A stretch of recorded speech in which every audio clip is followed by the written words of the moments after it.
मईशत को इस्लाहात की जरूरत है जो मुस्तहकम सियासी माहौल में की जा सकती हैं। चार्टर ऑफ इकोनॉमी ही खुशहाली के लिए आगे बढ़ने का वाहिद रास्ता दिखाई देता है। वजीर आजम शहबाज शरीफ का ट्वीट लिखा, मौजूदा चैलेंजेस में बजट बनाना मुश्किल था। चेयरमैन पीटीआई के पैदा करदा सियासी अदम इस्तेहकाम ने मईशत को नुकसान पहुंचाया। हुकूमत ने सरकारी मुलाजमीन और पेंशनर्स को तनख्वाहों में रिलीफ दिया। सरमायाकारी को राग़िब करने, मईशत को खुद कफील करने पर तवज्जो दी। दोस्त मुल्क हुकूमत पाकिस्तान पर एतबार करने को तैयार नहीं। जिस तरह की मदद चाहिए वो नहीं मिल रही। वफाकी वजीर खुर्रम दस्तगीर कहते हैं, पीटीआई की हुकूमत ने चीन, अमरीका, तुर्की, सऊदी अरब, मुत्तहिदा अरब अमारात समेत तमाम दोस्त मुल्कों के ताल्लुकात में बदतरीन बिगाड़ पैदा किया। ख्वाजा साद रफीक ने ट्वीट में लिखा, संगीन तरीन मौशी सूरत हाल में इससे मुतवाजन बजट पेश नहीं किया जा सकता। सियासी इस्तेहकाम और मिसाक़ मईशत के बगैर कैसे आगे बढ़ेंगे। हुकूमत के इत्तेहादी एमकेएम का वफाकी हुकूमत के बजट पर तहफ़्फ़ुज़ात का इजहार। फारूक सत्तार कहते हैं, वडेरों जागीरदारों पर कोई टैक्स नहीं लगाया गया। खुर्दनी तेल, बिजली, गैस की कीमत में कमी नहीं की गई। सेल्स टैक्स की शरह बरकरार रखने से महंगाई में इजाफा होगा। एमकेएम का वक्त जल्द वजीर आजम और वजीर खजाना से मुलाकात करके आवाम को रिलीफ देने का मुतालबा करेगा।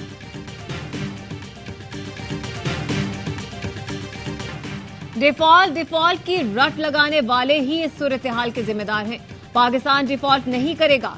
वजीर खजाना इसहाक डार की पोस्ट बजट कॉन्फ्रेंस, कहा, खुर्दनी तेल पर सेल्स टैक्स खत्म नहीं किया, बीजों पर टैक्स और ड्यूटीज खत्म कर दी। पेट्रोलियम लेवी नहीं बढ़ाई जाएगी। आटा, घी और दालों पर सब्सिडी के लिए 35 अरब रुपए मुख्तस किए गए। सब्सिडी की सहूलत यूटिलिटी स्टोर्स पर मिलेगी। पैकेट के दूध पर टैक्स नहीं बढ़ाया। 200 अरब के नए टैक्स लगाए। मुश्किल फैसले करके मईशत को बहाल किया। आइंदा साल महंगाई की शरह 21% रहेगी। गवर्नमेंट की इंटेंशन काबीना के हद तक उसमें उनके अपने मिनिस्टर मौजूद हैं जो अप्रूव किया उन्होंने बजट, उसमें इलेक्शन करवाने के लिए अमाउंट रख दी गई है। इसका मतलब कि इलेक्शन टाइम पे होने चाहिए। इलेक्शन वक्त पर होने चाहिए। हमने बजट में इलेक्शन के लिए रकम मुख्तस कर दी। वजीर आजम समेत हमारे किसी रहनुमा ने इलेक्शन में ताखीर की बात नहीं की। अगर किसी पार्टी के रहनुमा ने बात की है तो वो उनका अपना बयान होगा। वजीर खजाना इसहाक डार कहते हैं, हवाई अड्डों को आउटसोर्स करने के लिए मुआहदा हो चुका है। जुलाई में बिडिंग होगी। इसहाक डार ने बताया, बैरून मुल्क मुकीम पाकिस्तानियों के लिए डायमंड कार्ड मुतारफ कराने का फैसला कर लिया। सालाना $50,000 बैंकिंग चैनल से लाने वालों को डायमंड कार्ड दिया जाएगा। तरसीलात ज़र के जरिए जायदाद खरीदने पर टैक्स खत्म कर दिया। 41 रोज की मेहमान हुकूमत ने तारीख का बदतरीन बजट पेश किया। कौम को धोखा देने की कोशिश की गई। अमीर जमात इस्लामी सिराजुल हक कहते हैं, हुकूमत ने कोई इनकलाबी फैसला नहीं किया। शरह सूद 13 से 21% पर ले गए। बेरोजगारी की वजह से नौजवान डिग्रियां जला रहे हैं।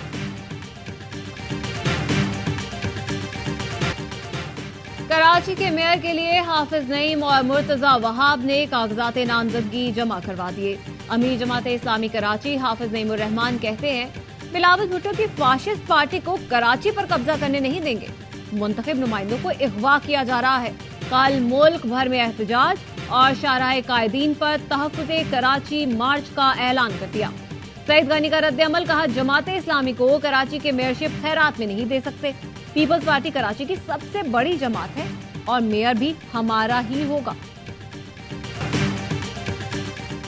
सिंध काबीना ने 22 खरब 44 अरब रुपए बजट की मंजूरी दे दी। बजट कुछ देर बाद असेंबली में पेश किया जाएगा।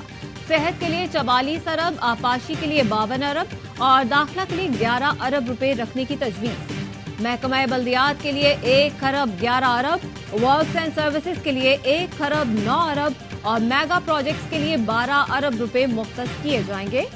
सूबाई तरक्याती मंसूबों के लिए 6 खरब 97 अरब, गैर तरक्याती बजट की मद में 14 खरब 11 अरब रुपए रखे जाएंगे। महकमा तालीम के लिए मजमूई तौर पर 3 खरब 53 अरब रुपए, अमन व अमान के लिए 1 खरब 60 अरब रखने की तजवीज। बरादरी के वफ्द का जिन्ना हाउस लाहौर का दौरा। 9 मई के अफसोसनाक वाक़ये की शदीद मजम्मत। पाक फौज से इजहार यकजहती। पंजाब यूनिवर्सिटी के तलबा और तालिबात ने जिन्ना हाउस का दौरा किया। तलबा का कहना था कि 9 मई पाकिस्तान की तारीख का स्याह तरीन दिन है। जो भी अनासिर तोड़ फोड़ में मुलव्वस थे उनको गिरफ्तार करके सख्त सजा दी जाए। समंदरी तूफान बायपुर-जॉय कराची के जुनूब से 910 किलोमीटर दूर। तूफान का रुख सिंध और मकरान की जानिब होने का खदशा। कमिश्नर कराची ने साहिल पर दफा 144 नाफिज कर दी। महकमा मौसमात के मुताबिक 37 से 38 घंटों के दौरान सिस्टम शुमाल और शुमाल मशरक की जानिब बढ़ता रहेगा। 13 से 14 जून तक सिंध और मकरान के साहिली इलाकों में गरज चमक के साथ बारिश का इम्कान है। NDMA का कहना है पाकिस्तान के साहिली इलाके किसी किस्म के खतरे की जद में नहीं है। माहीगीर समंदर में जाने और शहरी साहिल के करीब और खुले समंदर में कश्ती रानी से गुरेज करें।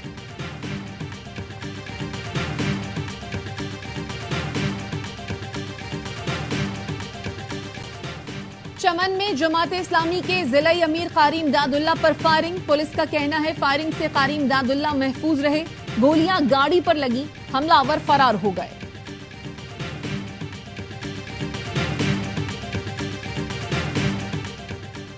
हारूनाबाद के इलाके अजीम टाउन में 2 कमसिन बच्चों को गला दबाकर कत्ल कर दिया गया। SHO का कहना है शुबा है वालिद नदीम ने बच्चों का गला दबाकर कत्ल किया। मुलजिम की गिरफ्तारी के लिए पुलिस टीम तश्कील दे दी गई। अमेरिका ने सऊदी अरब को तवानाई के जौहरी मंसूबे के लिए मदद की पेशकश कर दी। सऊदी वजीर खारजा शहजादा फैसल बिन फरहान ने कहा सिविलियन जौहरी प्रोग्राम तैयार कर रहे हैं। जौहरी पावर से तवानाई के शोबे में काम करना चाहते हैं। जौहरी प्रोग्राम में तकनीकी मुआवनत के लिए बोली लगाने वाले मुमालिक में अमेरिका को तरजीह देंगे।